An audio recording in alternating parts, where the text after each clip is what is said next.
রাষ্ট্র কাঠামো মেরামতে ৩১ দফা বাস্তবায়নে লিফলেট বিতরণ ও আলোচনা সভা অনুষ্ঠিত।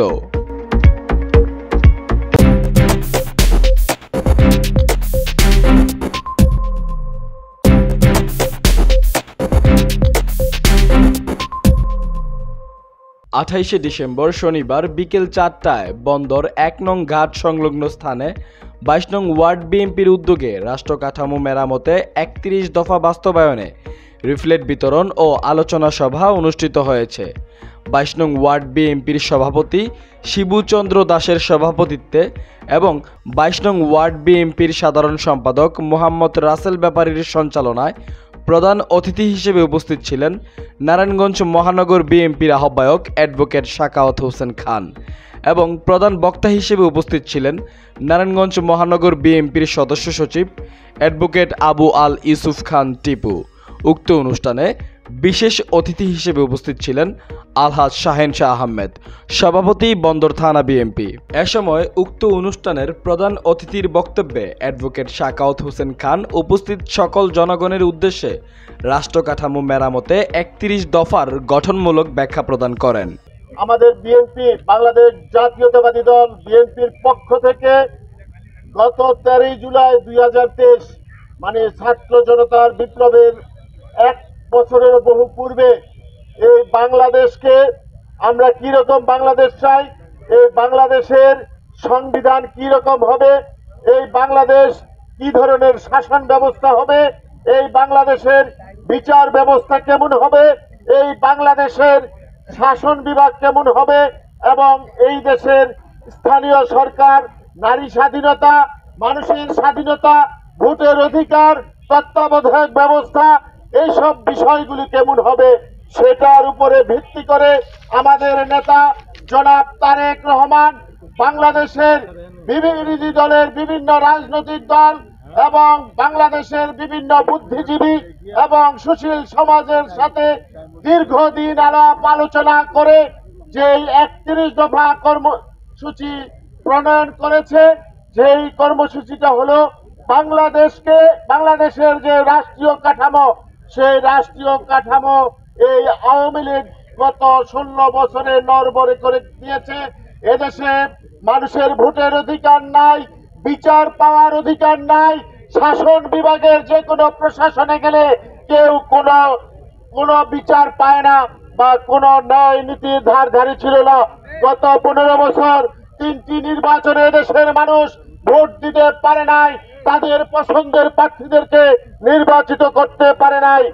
স্থানীয় সরকারগুলোকে কুক্ষিগত করা হয়েছিল, মসজিদ কমিটি থেকে শুরু করে মহল্লা কমিটি, পঞ্চায়েত কমিটি থেকে শুরু করে ইউনিয়ন পরিষদের চেয়ারম্যান, মাঠ ঘাট সবকিছু ওই আওয়ামী লীগ, যুবলীগ, ছাত্রলীগের গুন্ডা বাহিনী সেখানে তাদের একটি বিভীষিকাময় সাম্রাজ্য কায়েম করেছিল।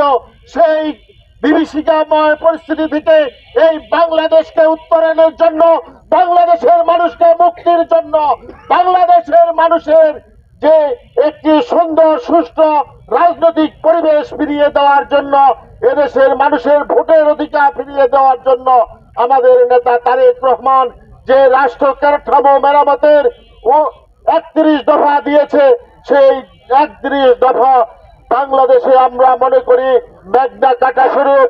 এই মেঘনা কাটা বাংলাদেশের মানুষের ভাগ্যের পরিবর্তন করবে এবং বাংলাদেশকে একটি সুখী সমৃদ্ধশালী বাংলাদেশ হিসাবে গড়ে উঠবে। যেখানে জনগণের মধ্যে কোনো ভেদাভেদ থাকবে না, আইনে সকলের সমান অধিকার থাকবে। মানুষ এবং বাংলাদেশের যে বিচার বিভাগ, সেই বিচার বিভাগে আমূল পরিবর্তন করে যে লোক বিচারের জন্য আদালতে যাবে, ন্যায় বিচার পাবে, যে কোনো লোক তাদের পছন্দের প্রার্থীকে ভোট দিয়ে নির্বাচিত করতে পারবে। আজকে আমরা সেই বিষয়গুলো আপনাদের সামনে তুলে ধরার জন্য আমাদের নেতা তারেক রহমান আপনাদের সামনে পাঠিয়েছে।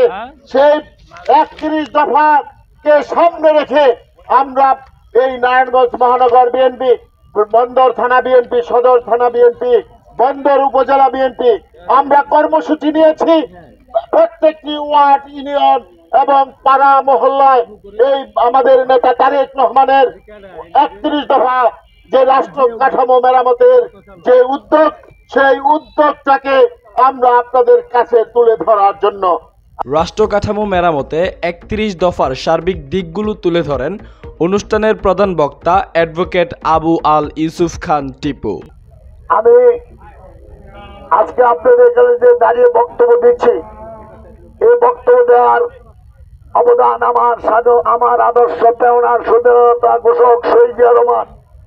আজকে যেদিকে যাই সেদিকেই সরকারি অনেক কর্মকর্তা, বর্তমান অন্তর্বর্তীকালীন সরকারের অনেক উপদেষ্টা হাত ডাক দিয়ে বলছেন সংস্কার সংস্কার সংস্কার না হওয়া পর্যন্ত নির্বাচন দেওয়া যাবে না বলে সময় ক্ষেপণ করছেন।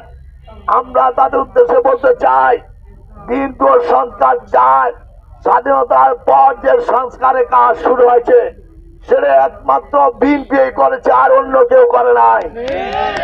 কারণ আপনারা জানেন 1971 থেকে 75 শেখ মুজিবুর রহমান বাংলাদেশের মানুষকে তলাবিন্দুর উপহার দিয়েছিলেন। লজ্জা নিবারণের জন্য রংপুরের বাসন্তীকে জাল পরিধানের উপহার দিয়েছিলেন। শেখ মুজিবুর রহমান সেদিন মানুষ এবং কুকুর একসাথে ক্ষুধা নিবার জন্য পাবনা ঈশ্বরদী রেল জংশনে মানুষের ভূমি বক্ষণকরণ উপহার দিয়েছিলেন। আর কি উপহার দিয়েছিলেন? 1975 সালের 25 জানুয়ারি 12 মিনিটের ব্যবধানে গণতন্ত্রকে হত্যা করে বাকশাল এবং একটান্ত কায়েম করেছিলেন। আর অপরদিকে স্বাধীনতার ঘোষক আমার আদর্শ এবং প্রেরণা সাবেক প্রেসিডেন্ট শহীদ জিয়াউর রহমান 1975 সালের 7 নভেম্বর সিপাহী বিপ্লবের মাধ্যমে দেশের জনগণের নির্দেশে সেদিন ক্ষমতার দায়িত্বভার গ্রহণ করে তিনি সর্বপ্রথম সংবিধানে বিসমিল্লাহির রহমানির রহিম সংযোজন করেছিলেন। এটা কি একটা সংস্কার না? দ্বিতীয়ত ভাবে উনি বাকশাল এবং একতন্ত্রকে বাতিল করে বহুদলীয় গণতন্ত্র প্রবর্তন এবং বহুদলীয় রাজনীতি চালু করেছিলেন। এটা ছিল শহীদ জিয়াউর রহমানের প্রথম সংস্কার। তারপর দ্বিতীয় সংস্কার করলেন কে? আমাদের মাটি মানুষের নেত্রী বেগম খালেদা জিয়া। যদি বলেন সেটা কিভাবে?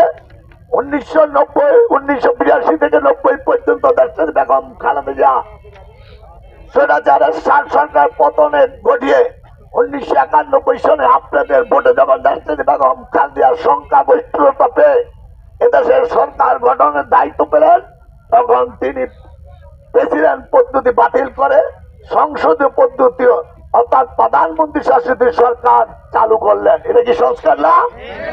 আজকে যারা সংস্কারের কথা বলছেন তাদের সংস্কার আগে আমাদের অভিভাবক, আমাদের বিএনপির ভারপ্রাপ্ত চেয়ারম্যান, বাংলাদেশের স্বাধীনতা সার্বভৌমত্ব রক্ষার প্রতীক তারেক রহমান 1923 সালের 13 জুলাই উনি সর্বপ্রথম বাংলাদেশের বিভিন্ন রাজনীতির সাথে আলোচনা করে রাষ্ট্রীয় কাঠামো মেরামতের জন্য 31 দফা দিয়েছিলেন। সেটা কি আপনারা জানেন? যদি জেনে থাকেন তাহলে কি এই অন্তর্বর্তীকালীন সরকারের সংস্কার চায় না বিএনপি সংস্কার চায়? অতএব বিএনপি যেহেতু সংস্কার চায় তাহলে আর সংস্কার করে কাল ক্ষেপণ করবেন না, অতি শীঘ্র নির্বাচন দেন।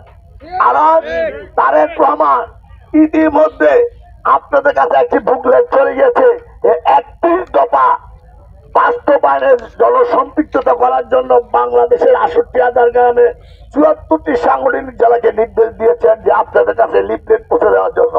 আমরা তার নির্দেশে আজকে নাঙ্গল মহানগর বিএনপির নেতৃবৃন্দ, বন্দর থানার নেতৃবৃন্দ, নাঙ্গল সদর থানা বিএনপির নেতৃবৃন্দ আজকে বন্দর থানা 22 নং ওয়ার্ডে এসেছি।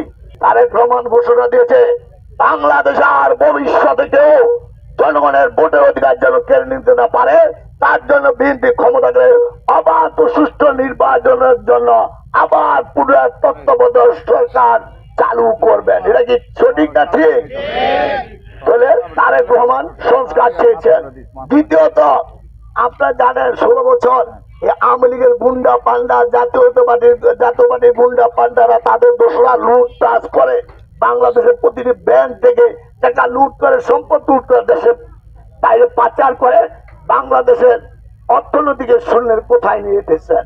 তাই আজকে তারেক রহমান বলছে দুর্নীতি প্রতিরোধে দৃশ্যমান কার্যকর ব্যবস্থা গ্রহণ এবং নেপাল নিয়োগ। এ সময় বন্দর থানা বিএনপির সভাপতি আলহাজ শাহেন শাহ আহমেদ সহ আরো অনেকেই অনুষ্ঠানে বক্তব্য রাখেন। 31 দফা বাস্তবায়নের যে অনুষ্ঠান হচ্ছে, আমরা এই বাস্তব করার জন্য এই বাংলাদেশের প্রত্যেকটা মানুষের কাছে যেতে হবে।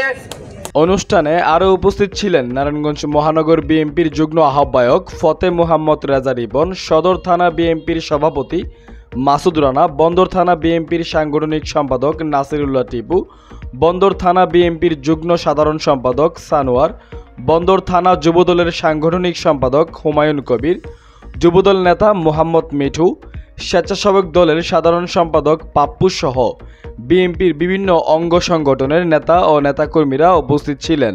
আলোচনা সভা শেষে অনুষ্ঠানের বাকিয়ার্থে মাঝি সমবায় সমিতির পক্ষ থেকে বরণ করে নেওয়া হয় নারায়ণগঞ্জ মহানগর বিএনপিকে।